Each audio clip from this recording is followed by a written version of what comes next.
Okay, so let's get right back on into New Super Mario Bros. UA, and we start off on Yoshi Hill, which is basically here to introduce us to controlling Yoshi in-game, which is rather awesome.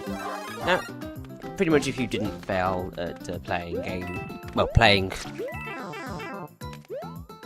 2D Mario game like I do, you would probably have Yoshi by this point already.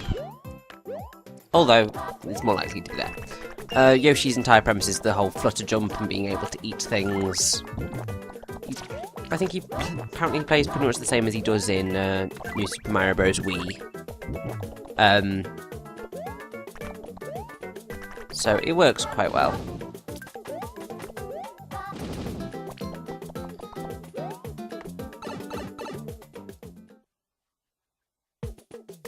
Now I have to say, sort of, the one thing that can be annoying about Yoshi is that sometimes you just gotta be very careful, because if he gets hit, if you get hit, he runs away, and that's just such a pain. There are easier things to do, and also, that's just evil in so many ways. Give me back my Yoshi! There we go. All sorted. I have to say, the game is really good about sort of, well, generally really good with checkpoints. Now, pretty much what you will see whenever I have, died, is I'll fade from where the from the checkpoint, because there's no point in me showing you the entire. Well, no, because I start again from the checkpoint, because that's how it works. In some cases, it took me quite a. Damn you! Come back, Yoshi! I need you!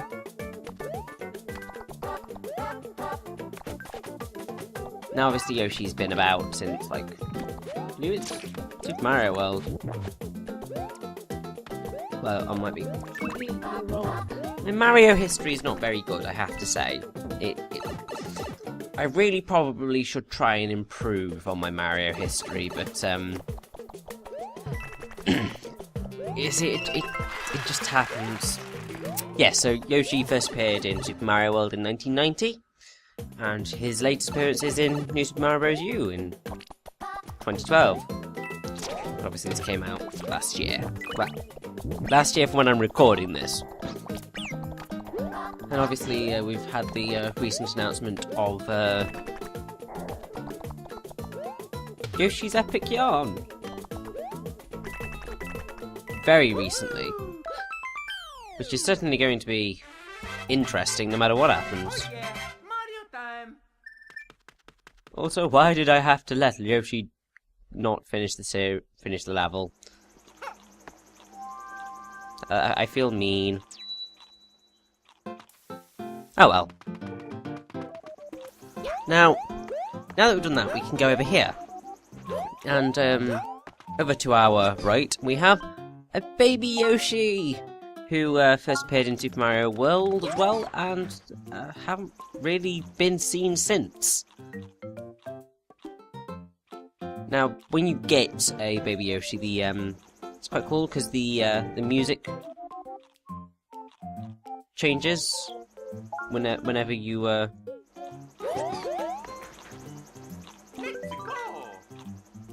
get them.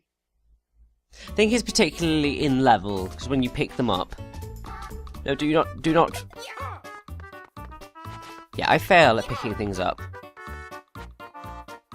Like, really terribly. But yeah, when you pick up the baby Yoshi, there's an additional choir added to the music. And you have the baby Yoshi chanting accordingly. Come back, baby Yoshi! There you are. Get here. So yes, you've got this little extra.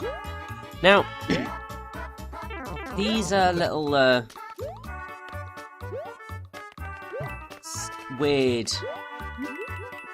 Goomba fellows here, I believe, are Goombrats, which actually their first appearance is here. They've never appeared before, and to be perfectly honest, they're just a pain in the backside. You've also got big piranha plants, which are evil.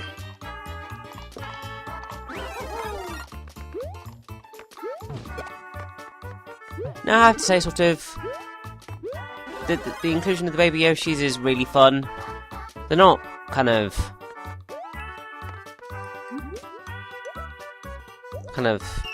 absolutely glorious.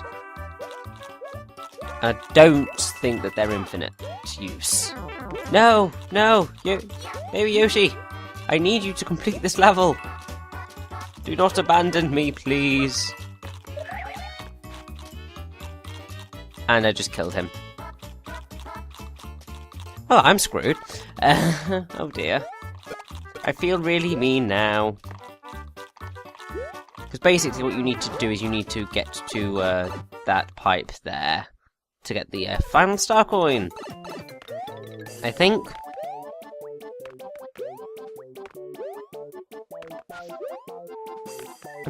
Pretty sure this is the case because you need to get all of the green ring things. The green rings are really weird addition. I'm really not sure about them. They're not quite as good as the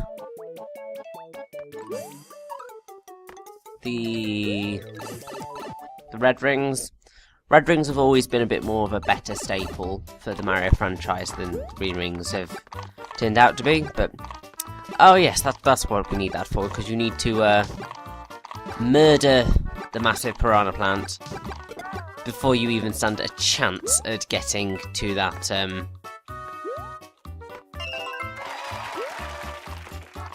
that star coin.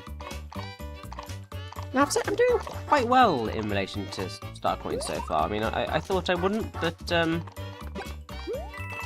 yeah, it's going quite well, which is surprising because, as I've previously said, I suck at 2D Mario games.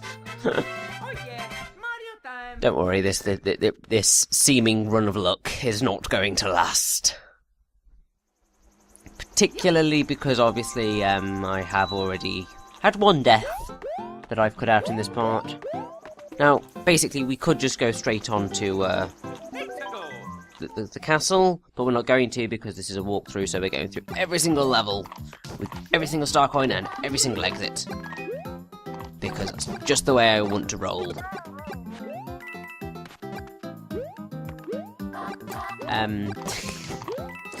Yeah. Now, New Super Mario Bros. U is actually kind of... You can generally tell where it's hiding secrets. It's generally not very subtle in the slightest. Because you can generally tell by, there's a little telltale kind of indentation in the side of the platforms whenever there's like a little secret hidden area. Usually always the case. It is not always the case. No, it is always the case. If you want to find a secret that's hidden in a wall, that's the way to look for it.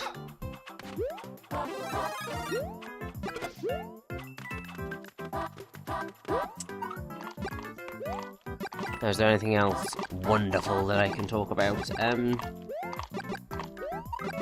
Oh, here's a little something. Oh yes, you need the fire flower to get this star coin. There is no choice. You need it. You cannot get it without it.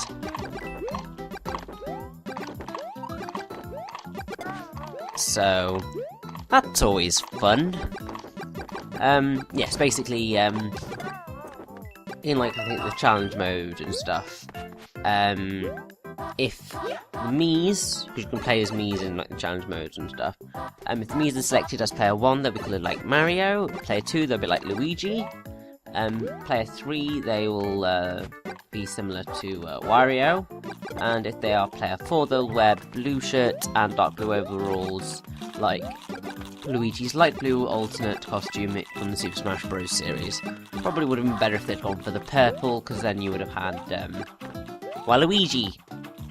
Waluigi's so kind of just ignored. It's so terrible. He needs a bigger platform for his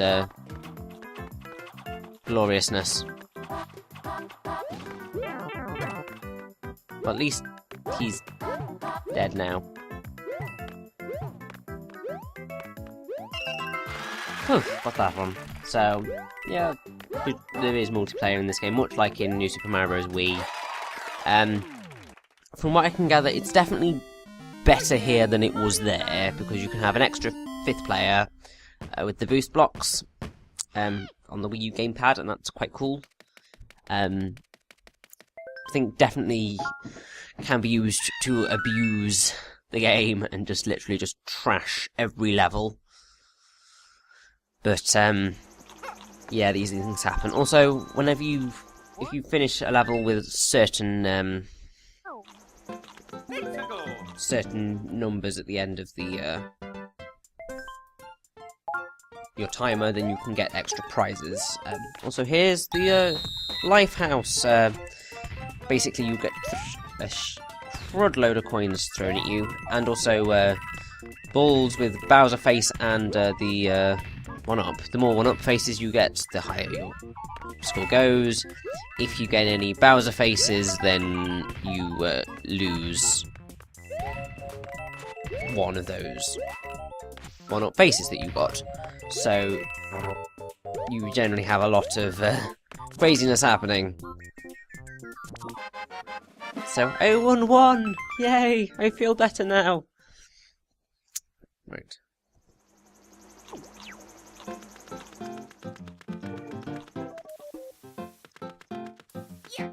Okay, now also, there will always generally be a, Super Acorn there on the map.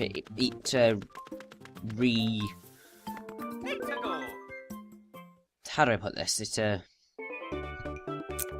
It reappears every so often. Not constantly. It's much more constant after you've, beaten the game. But until that point, no. Right. Also, we have our first underwater level, which is introducing bloopers, which are evil. I despise bloopers in this game. In fact, I just despise water levels in 2D Mario games in general, because they're just so painful to play through. So basically what happens is, in New Super Mario Bros. U is that the game gives you bonuses for completing the level at certain time markers. So if you finish the level with double digits at the end of your time, then you'll get a power-up. So 1-1 is Super Mushroom, 2-2 is Super Mushroom, 3-3 is Super Mushroom, 4-4 is Fire Flower, 5-5 is Ice Flower, 6-6 is Mini Mushroom, 7-7 is Super Acorn, 8-8 is Star, 9-9 is Star, and 0-0 is absolutely bobble. I have to say, sort of, it's fun, and I'm slightly horrified by the image of Mario on a gold pole in Super Mario 3D Land, because looks like he's having a proper pole dance there, which is not pleasant to see from Mario. But there we go. Now I have to. This level is rather challenging if you want to get everything, particularly because you have got to keep your Fire Flower if you want to stand much of a chance at anything. Just because, sort of, if I recall correctly, there are certain, how do I put this? I don't know whether the urchins appear already, but you're much safer if you can keep hold of your Fire Flower. Also, I hate these Guys isn't quite the correct word, but it'll do. Also, little baby bloopers, run like the wind. Do not want to be caught by them. I'm always very on edge in New Super Mario Bros. U. Just because sort of you never quite know when you're going to have your power-up stolen from you. It's a very stressful experience. Especially when you get down to your last kind of hit, and you've got the majority of the level to go. Especially in the later worlds where they get quite hard, which is just evil. Another thing that because that was a secret level, it basically means that we could theoretically skip all the way to World 5 if we wanted to. Because I believe Soda Jungle is World 5. We aren't going to do that because why on earth would we do that? This isn't a speed run of the game. But you certainly could if you wanted to waste your money,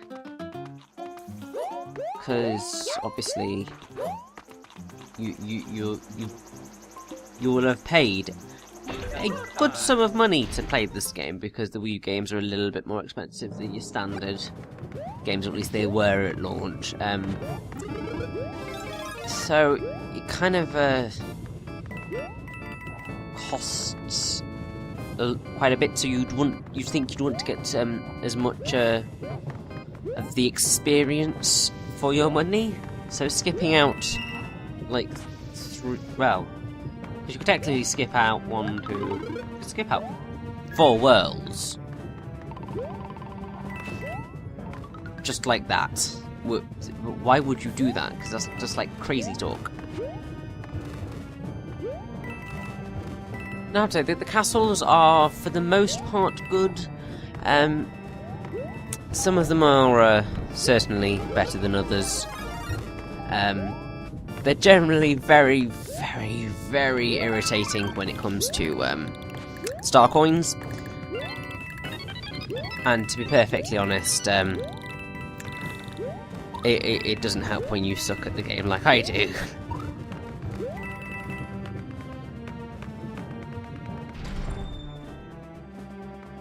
So, yes, this is going to be one of the instances where there are a couple of the boss level, well, quite a lot of the castles actually, where I have to redo the level, which sucks. But it's just the way it's got to happen, really. So our boss here is Lemmy Cooper, one of the wonderful Koopalings, who people love so much and have been used a lot in the New Super Mario Bros. Series. First appearance in Super Mario Bros. 3 in 1998, and voiced by Lanny Minella, apparently, who you should recognise as the American voice of Luke and the voice of Emmy in Professor Layton. Now, I do believe that I recall that sentence was going to be so good, and then I just ruined it. I think originally there was the whole thing that the Koopalings were Bowser's children, and then I do believe that Miyamoto has retconned that they are now just kind of the Koopalings. They are not related to Bowser in any way at all. It's only Bowser Jr. that is related to Bowser, which has certainly caused a few problems with people. Now, when he's fought in Super Mario Bros. 3, while the other Koopalings kind of shift to another part of the room after being stomped on, Lemmy remains stationary on his bull, which is probably due to the limitations of the NES. In New Super Mario Bros. Wii, Each time he's stomped, the ball disappears and he shifts around the room in the same way as the other Koopalings and then produces another ball. But what's interesting is that the bombs that Lemmy uses in this game are similar to the bombs that Bomb Kirby uses in Kirby's Return to Dreamland, or Kirby's Adventure Wii for those of you who are in Europe, like me. Because both sets of bombs have stars printed on them. Also, in the Nintendo Power Guide for Super Mario Advance 4, Lemmy was referred to as the Clown Prince of Koopas, a reference to one of the nicknames for the Joker in Batman, the Clown Prince of Crime. Japanese name is Remy, and apparently he's also known as Hip Koopa in the cartoons. Oh, okay, I was right. In 2012, Miyamoto, and if you don't know who Miyamoto is, then you're an idiot, but for those who know, he's the guy who made Mario. He confirmed that the Nintendo's current story is that the Koopalings are not Bowser's children. Also, Lemmy's actually the second oldest of the Koopalings, but he's also the smallest, which is kind of reference from the childish traits and personality. And he was named after Lemmy Kilmister, the lead singer and bass guitarist of English heavy metal band Motorhead. And I do believe that pretty much covers everything about good old Lemmy here. So, oh, I hate these the star coins that are like this. They give you a pit of death, a very small thing to be able to get out. And the star coin's just dangling there, trying to torment you, and it's just like, you evil, evil git. Oh well, it can't be helped, really. So let's trash Lemmy again. He's not too bad. He could be a lot more difficult than he actually is, but I'm fine with this because he's the first boss, and seeing as I got hit by Boom Boom, I don't really have any right to say that he is that much of a pain.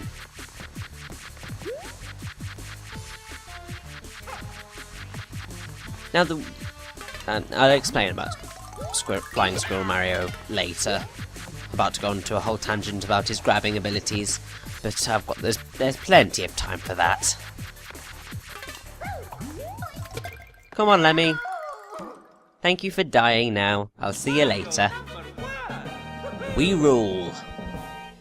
So, let's get on to World 2. Woohoo!